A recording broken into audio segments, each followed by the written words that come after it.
તો કોંગ્રેસ માટે આ પરિણામ પતનનો સંકેત અત્યારે લાગી રહ્યો છે। મહાનગરપાલિકામાં કોંગ્રેસ શૂન્યમાં આઉટ થઈ છે। કોંગ્રેસનું પરફોર્મન્સ આ વખતે ખૂબ જ ખરાબ જોવા મળી રહ્યું છે। કોંગ્રેસ માટે આ પરિણામો કે જે શૂન્યમાં આઉટ થઈ ગયું છે। સ્થાનિક સ્વરાજની ચૂંટણી પરિણામથી કોંગ્રેસને ઝટકો લાગ્યો છે।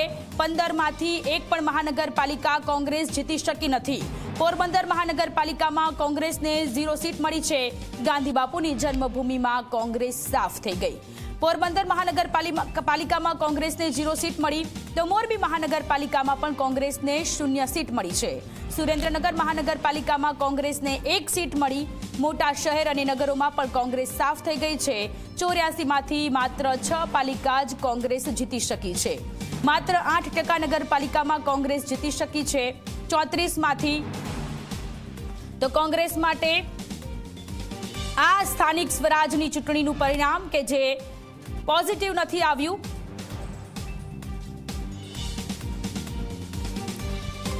તો કોંગ્રેસ માટે આ પરિણામ પતનનો સંકેત છે।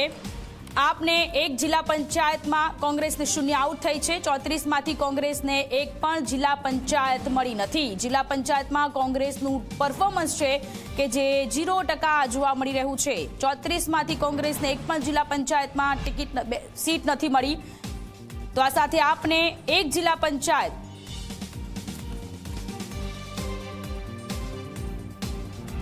તો સ્થાનિક સ્વરાજની ચૂંટણીના પરિણામ આવી ગયા છે, જેમાં કોંગ્રેસનું જે પરફોર્મન્સ છે એ 0 જોવા મળી રહ્યું છે।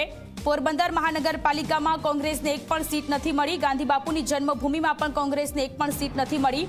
કોંગ્રેસ માટે આ પરિણામ પતનનો સંકેત છે, કારણ કે છેલ્લા ઘણા સમયથી કોંગ્રેસનું પરફોર્મન્સ દરેક ઇલેક્શન વખતે આપણને વિધાનસભામાં પણ ખબર છે, લોકસભામાં પણ ખબર છે કે કોંગ્રેસ એ ખૂબ સારું એવું પરફોર્મન્સ નથી કરી રહી અને એટલા માટે એમને આ હારનો સામનો કરવો પડી રહ્યો છે।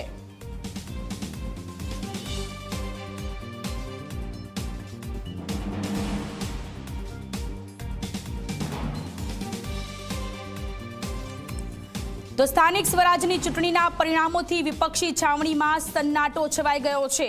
જી હા, ગુજરાતના રાજકારણમાં દાયકાઓ સુધી વર્ચસ્વ રાખનારી કોંગ્રેસ છેલ્લા 30 દાયકાથી શરૂ થયેલી પડતી આ ચૂંટણીમાં પતનના સંકેત તરફ આગળ વધી રહી છે।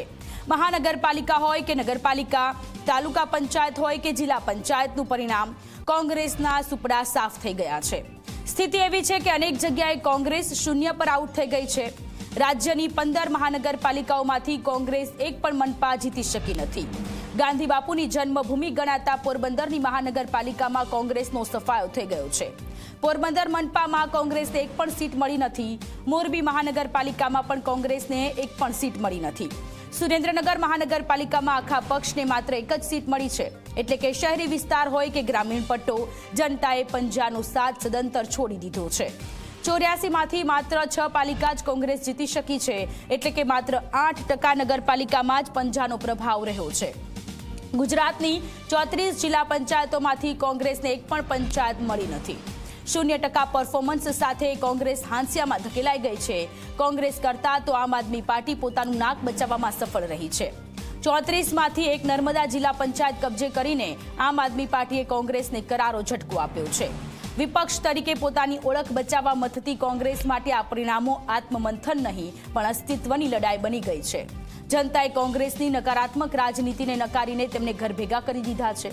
આમ આદમી પાર્ટી હવે કોંગ્રેસની જગ્યા લઈ રહી હોય તેવું ચિત્ર સ્પષ્ટ થયું છે।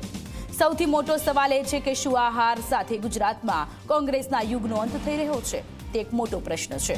જનતાએ પંજા અને જાડુ બંનેને જાકારો આપીને ભાજપના શાસન પર મહોર મારી છે, પરંતુ કોંગ્રેસ માટે આ પરિણામો ખરેખર ચિંતાજનક છે।